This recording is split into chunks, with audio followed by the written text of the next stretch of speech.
Hi, welcome to the channel. I'm Cindy Daychuk with Queen Bee Creations. Thank you for tuning in today.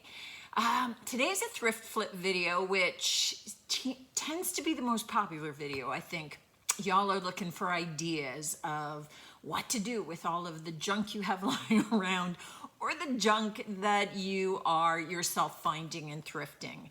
And so I hope that today gives you some ideas of things that you can turn into other things. The theme for today, I don't always have a theme, I have a theme today. And probably you got it from the title of the video. It's for the birds. It's all about the birds. We're going into spring here and the birds are starting to kind of pop out, do their thing. And this is where, a lot of people just enjoy having the birds around. We've got a rock fountain in our backyard, so we get a lot of the birds coming in the heat of summer to do all the bird bath. And so I like to have a little food out for them too. These ideas are all about the birds. So let's get started. Some of them super easy, some of them a little more involved. I'm hoping they're not too hard. We'll see. It's just more looking at the junk that I got, what I can turn it into, and seeing how that goes. So the first thing that I have had this old lantern base for a while, and just because they got to be good for something. I mean, I look at them and I think this is good junk, and you could turn it back into a lantern, right? You could get the chimney, you could get the little fixture, you could get the wick, you could do all that. Or you could do something else entirely. And that's what we're gonna do.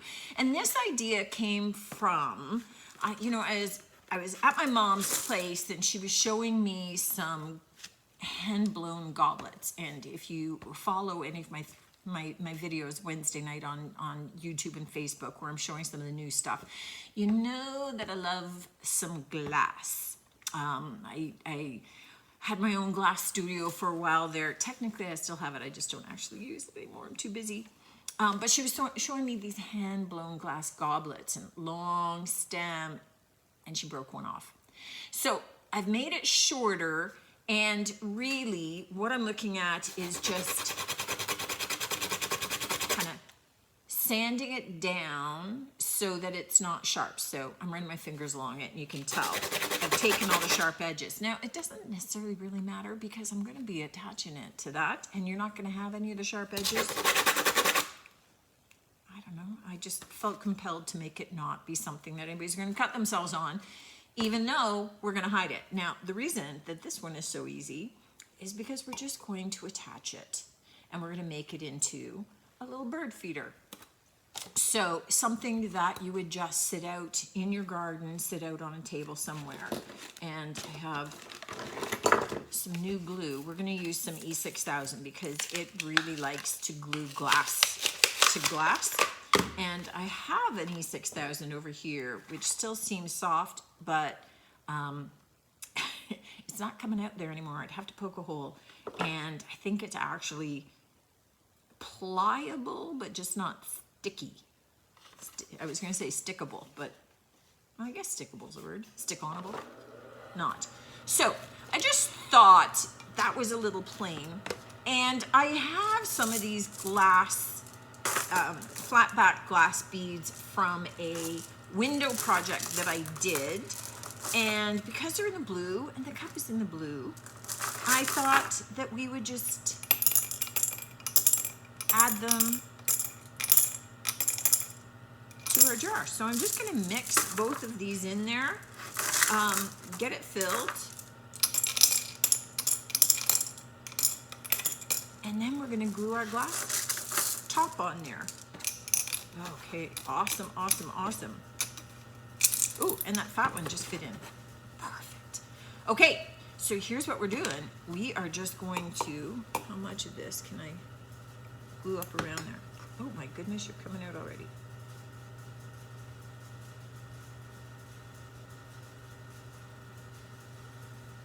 So I'm going to glue the base of this with a fair bit of glue.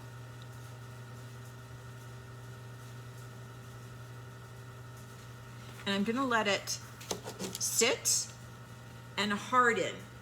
And once that's firmly in place, oh, I love it with those beads inside there. That just kind of balances it out more. Once this is all dry, I will turn it on its side and I will put an additional bead of the E6000 in there. And I'll be able to swipe it with my finger to just leveling it off. I'll be able to swipe it with my finger to make sure that it stays there, that we don't get any major blobs. And that's what I'm doing right now, actually, even with some of the excess. So that we'll have lots more glue holding it in place than that little bit. That little bit I've got is enough to firm it up and keep it in place. And then we will add reinforcement.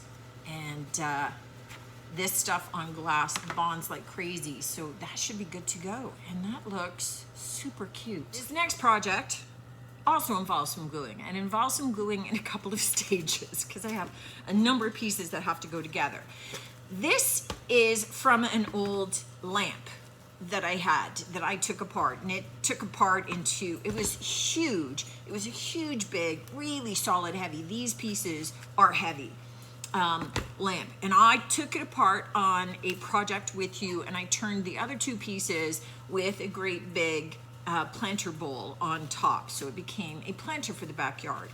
Now we're going to take the other two pieces and we are going to I think this kind of sat on there like this. We're actually not using it that way, but I am going to glue it this way. So for this, I am actually going to do a bunch of gluing, all right? Because I really want it to hold well. So we are going to take some Gorilla Glue contact cement. So I have the Gorilla contact glue, and I just find this one a little bit better metal to metal than the E6000. E6000 would work too. But this has a lot of weight to it. And I think I have a leak in here somewhere because somehow I'm getting glue all over my hands. But I'm gonna go around this whole edge, and I'm going slightly lower. So it's easier to do it on this and then stick it in there, right? So I'm gonna go slightly lower than it sits, so then the glue can kind of push up.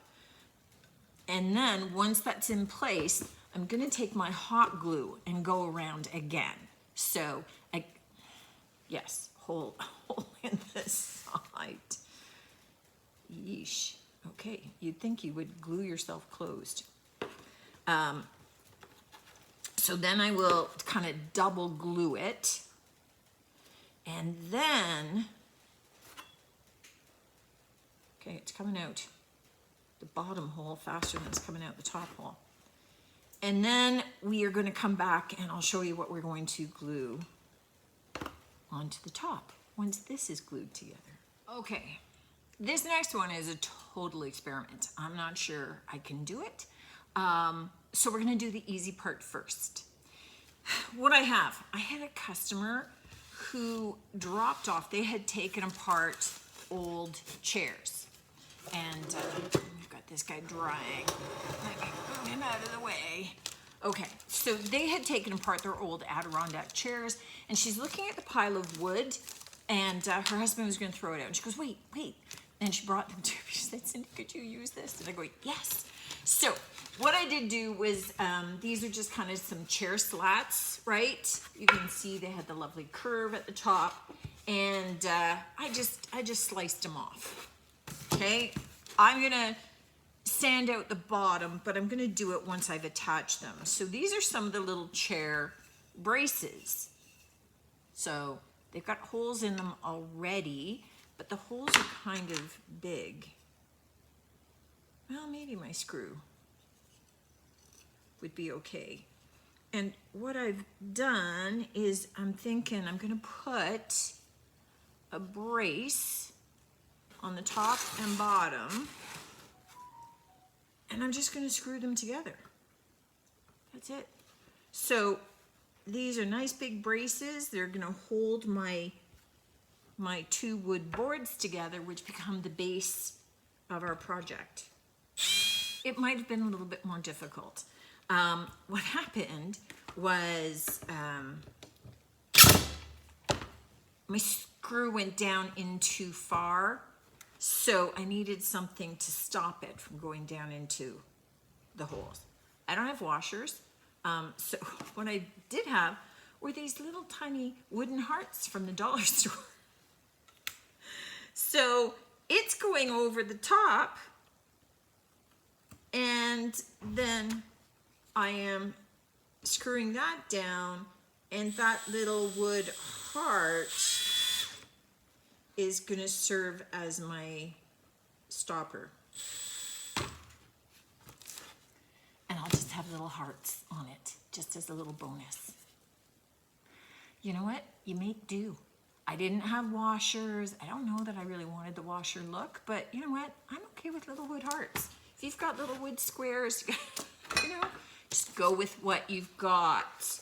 All right, I'm gonna finish getting this one attached, and I'm gonna sand out the bottom and just kind of round it out a little bit. And then we're ready for the next part, which unfortunately is more drilling, and we already know that from just doing this part, it's not my strength. So I'm a little nervous about getting to the scary drilling part. Okay, it might have been a little bit more difficult. What happened was my screw went down in too far, so I needed something to stop it from going down into the holes. I don't have washers, so what I did have were these little tiny wooden hearts from the dollar store. So it's going over the top, and then I am screwing that down, and that little wood heart is going to serve as my stopper.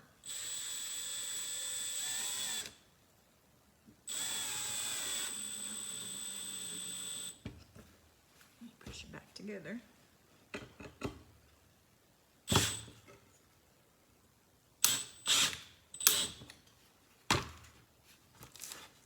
And I'll just have little hearts on it, just as a little bonus.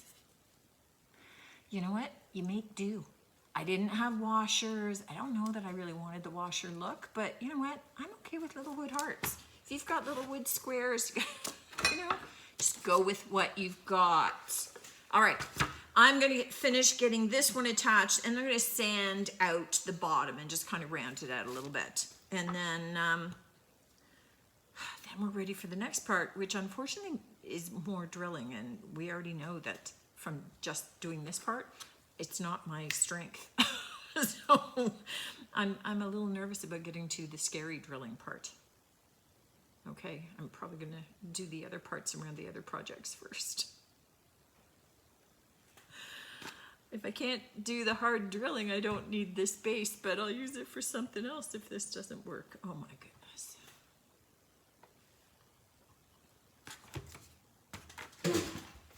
I have two projects that I'm waiting for the glue to dry. I finished the board for the one, and I am holding off on the scary part. So we're moving on to the next project. And it's got an equally scary part, and so I might as well do the two scary parts together. So, does that make me sound like a weenie? Maybe it's, maybe it does, but that's really what I'm doing. And I might as well do both of those at the same time, because they're the same thing. So, really, I'm not avoiding, I am simply working efficiently. Do the same thing at the same time. That's it. Alrighty. So this one, this is just a spindle. It's got screws in both ends. Rather than trying to take it out, this long screw, yeah, is going to help it because this has to go into the ground. This screw is perfect because it's going to help me bolt stuff to it. So I'm not changing that. What I am going to do is I am taking the all-in-one cottage color from DIY, and I'm going to paint this sucker white. So it's going to take 2 coats of white, Oh, your cream. Well, shoot. Okay, not doing that. If I paid attention. All right, so white is going to be a little too bright because it's not white. It is, however, got a bit of blue on it. I really wanted the all-in-one just because then it was all-in-one. It was done. I'm just taking this white and spreading it out so it dries faster. Well, you know what I do have? This is more like a navy. It's got some lighter segments. Okay, I do have an all-in-one paint from Melange that I was trialing on different projects. And so we'll trial it on this project. So this is in the color Azure, which is at least a blue tone, so it's kind of closer to the tone to the blues. This is such a pretty blue too. Okay, that's going over the white. Let me do this part first. All right, so I'm gonna get this painted, and oh my goodness, this has got great coverage, so I only need one. All right, I'm gonna get this painted and this dried, and then I still have another project that I have to paint, so I might be able to avoid the scary part a little bit longer. Now that this is firmed up a little bit, it's not dry. I need it to dry overnight, but it's at least not moving, and I can at least glue on the next piece. The next piece I have is this old kind of bird's nesty thing with a couple of birds, which are super cute, that I'm gonna put on top. Look how sweet that's gonna be. This looks kind of weird on its own. It's gonna not look weird. It's gonna be great. Oh, I just got all the glue off my hands. Okay, here we go again. Let's see, maybe it'll just all come out this side. No, that started to dry, perfect. Maybe it'll be okay. The glue isn't so bad because when you get it on your hands and you let it dry, it just rolls off. So again, I'm using the Gorilla Glue.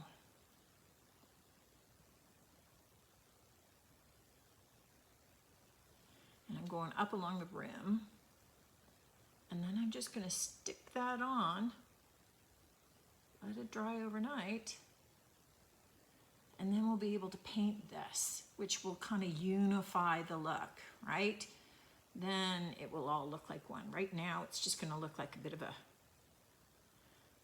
a mishmash Frankenstein piece, which is what it is, but once we get it painted, that's pretty centered. Once we get it painted, that's gonna look really cool. That's gonna look sweet. All right, you're drying. Okay, we need to get this painted. The first coat, I want to have kind of texture to it. So we're gonna do a baking soda finish on it. So I'm going to be starting with Gray Skies, which is the all-in-one paint from DIY, and a little bit of glue. Oh my goodness, okay, let's get this baby open.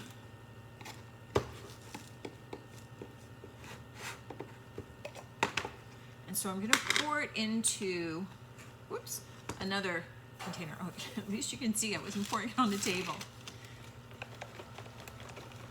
And I'm gonna add some baking soda to that. It's not gonna take as much baking soda as I often need, just because the all-in-one paint sort of absorbs it in quite well. But because this is all at different kind of textures, just to unify it, I kind of like the idea of kind of a roughened texture to the piece, and I'll leave it to dry overnight, and then we'll come back tomorrow and add kind of a dry brushing over top to highlight some of that texture. This piece we glued onto the base, and you can see that's pretty sturdy. We glued this onto this piece. That's pretty sturdy. So good to test it to make sure that whatever the glue you were using is actually holding and adhering. But that's one of the reasons before I would start to do any decorative finish on it, it's let it dry overnight to make sure that it's gonna hold, because I don't wanna make it look all pretty. And then, you know what, I always mix up so much of this stuff so that I end up looking around going, what else could I paint in this? All right, so let's just add the rest of that in. I have a big container of baking soda. I just wanted to use the little one up. Okay. I just have a chip brush for this, and all I'm going to do is pounce it. I'm just going to use that pouncing motion so that I get that textured effect onto this. I want to have some of that raised surface. And usually one coat of this is enough. I'm probably going to do 2 just because I have a lot, in which case, why not?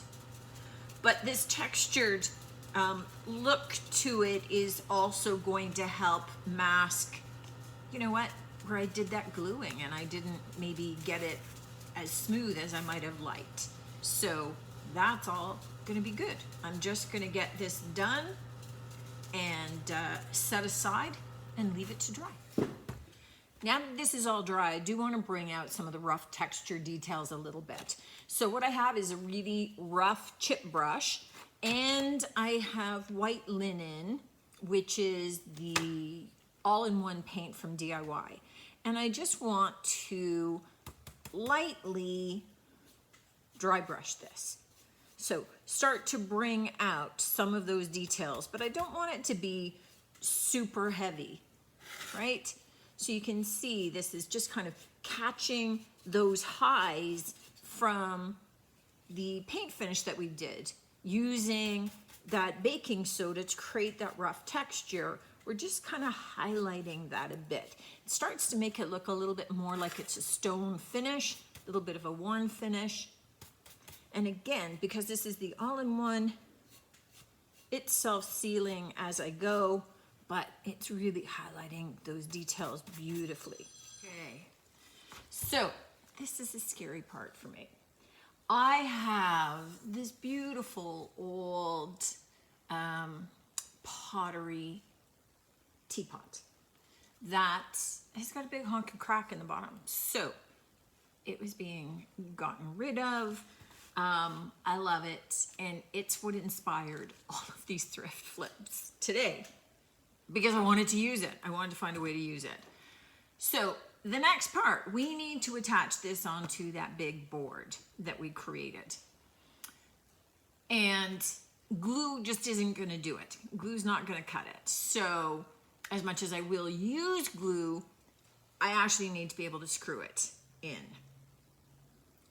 So it means I need to drill holes into it. Now, the base is already compromised because it's got that crack. I've put a wood block there because somehow I think that having the support inside might mean that it won't break. I'm gonna be wearing safety glasses. I have a drill bit specifically for glass and ceramics and masonry. So I'm gonna give it a go, because if this works, then I also want to drill holes in my teacup and my little plate. I need to do 2 in here, and then just 1 down through the center of each of those. Ay. Okay, I'm gonna pull you in. You'll see how it goes. Because of that crack, you know, this is kind of compromised already, but I'm hoping it works.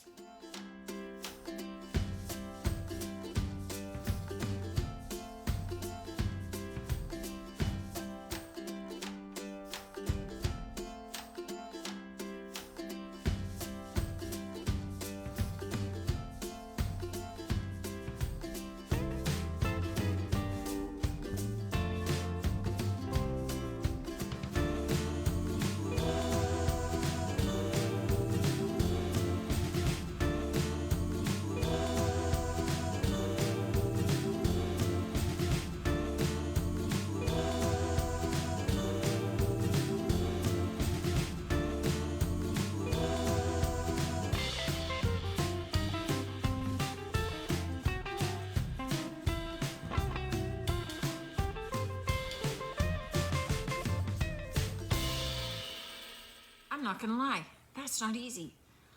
This was super thick. It took a lot of muscle. So off camera, what you didn't necessarily see was me having to stand there and really lean into it to get it through. And don't touch the drill bit. It gets really, really hot and it burns your fingers. Don't ask me about that. That's all I want to say. Drilling these, what I did do was I loaded up a lot of like paper napkins and towel underneath, just so that it had, you know, I filled in kind of that spacing there so there wasn't like an air gap, because I thought maybe, again, too much pressure going in would crack the plate. But it survived. It wasn't easy either. It took some muscle and leaning. Neither of them are centered properly because yeah, once it started a hole, I just let it go. So I'm like, I am just perfectly happy. I will just kind of turn the cup around in the direction that makes it look like it is perfectly fine. So with that, there we go. I was thinking I had my container of nuts out here somewhere. So remember our blue stick. So what we're gonna do, and I don't think these little rubber things fit on here. They're too small. Just because I was thinking it'd be nice to have that in between them. But I think, okay. I think again on this, I did test my hole after I did the plate before I did the cup, just to make sure that it was going to work okay. There we go. And do I have enough space for one little bolt? Yes, just enough.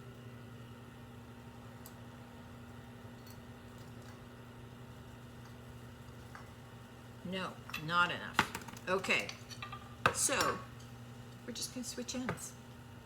I have a much longer end here. So for this one, the first thing I wanna do is I just want the extra protection of glue on this. So I'm gonna get out my, you know what, this is already so bunged up. Let's just admit it. Cut that open. And let's just go from the bottom end, and we'll use this glue on this project. So I am going to screw it down in, but I want the extra protection of some of the glue as well. So we've got double duty on here. What I don't want are the birds to, you know, spend their time building a nest and then poor construction has it dying on them. All right. Okay. So now, let me just get this roughly centered, and I've got a long drill bit. My fingers are too short to fit in. My fingers are too short, my hand's too fat. It's a combination of one of those. And I'm gonna drill this in. And then this one is done.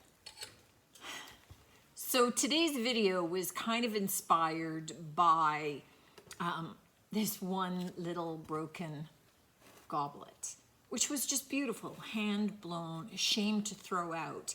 And it was when I brought it back to the shop thinking, okay, I'll figure out something to do with it, that I started to look around and saw other items that I could turn into maybe bird-related ideas. So I think this ends up being just, I mean, you could use this in your home. You could use it as a little candy dish. You could certainly use it as a tea light. It would be beautiful as a tea light with the light reflecting through this glass. As a bird, for birds outdoors on your tabletop with seeds on it or nestled in amongst your ferns, I think it's also super cute. And it's got some weight to it that it's not going to be easily blown over. You have a dog like my dog, don't put it out on the ground.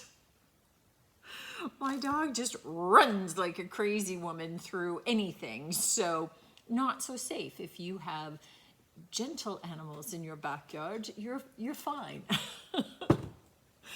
The next one we did was also a bird feeder. Again, maybe for, oh, that's gonna fall. Maybe for in your garden. And this one, you know, using this as a plant stake and being able to have your bird seed up in the teacup. And I liked the idea of trying to drill through both of these and being able to screw them in just so that they're a little bit more solid than just with the glue, because these are fairly delicate as it is, but super cute little bird feeder for your backyard. Looking for a safe place to put things. The other one we did was this big, beautiful birdhouse. Just all thrifted and gifted items. I mean, I just loved this handmade pottery teapot. It was just too gorgeous once it was cracked to have to throw out. So certainly you could have used it in the backyard as a planter, right? That's okay if it leaks. It's, you know, letting some of the excess liquid flow out. But super cute to be able to hang up with these old wooden chair slats in your backyard. The nice thing about the teapots is having the spout facing downward, so if any water accumulates in them, it drains out. So ultimately keeping things dry. And yeah, I just love this. Now, I will mention, I did not put hanging hardware on the back because I envision with the weight of this that you are better off screwing through this into your fencing, into your tree, whatever you're hanging it from, rather than just hanging it from a little hook. It's got some heft to it, and you probably want to have it on there fairly secure. So I left that to any potential buyers to take care of. The last project was this big heavy guy where we used the extra pieces that I had from a previous project of an old, big old, super heavy kind of brass metallic lamp. So it was a super tall lamp. These last two pieces, I used two pieces on a previous project with a big planter bowl out in the backyard, and these two very firmly attached, right? Very solid, which again, I really like for having something like this out in the backyard. Now, you could certainly use this as a bird feeder. I think it would be really cute. I mean, I know this is for the birds, but I think it'd be really cute with a plant in it. If you wanted to use it as a bird bath, because I envision some people are going to ask me about that, I would then seal it with a waterproof sealer. So maybe like a spar nautical sealer or a pool sealer, something. These are just the all-in-one paint, so I paint it a little bit more durable for something like that, especially if you're going to have sitting water in it. The nice thing about this is that you can fill it with water on a hot day, let the birds take a bath, dump it out, so the water doesn't have to sit in there and become a breeding ground for mosquitoes or anything. So 4 different projects, 4 different looks, all of them bird related in some respect, and even if you put a plant in it, because it's got birds, it kind of fits the theme anyway.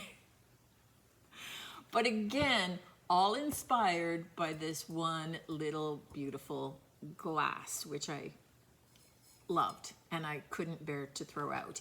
And that's really the way that inspiration hits. So whether it's inspiration hitting because you see something beautiful that needs a remake in the thrift store, whether it's something in your cupboard that you just love, but you know, maybe an old favorite teacup that gets a chip or a crack. Use it as the jump start to make it over into something else, saving the landfills, but beautifying your yard at the same time. Thanks for tuning in, guys. Look forward to seeing you on the next one. And until then, take care.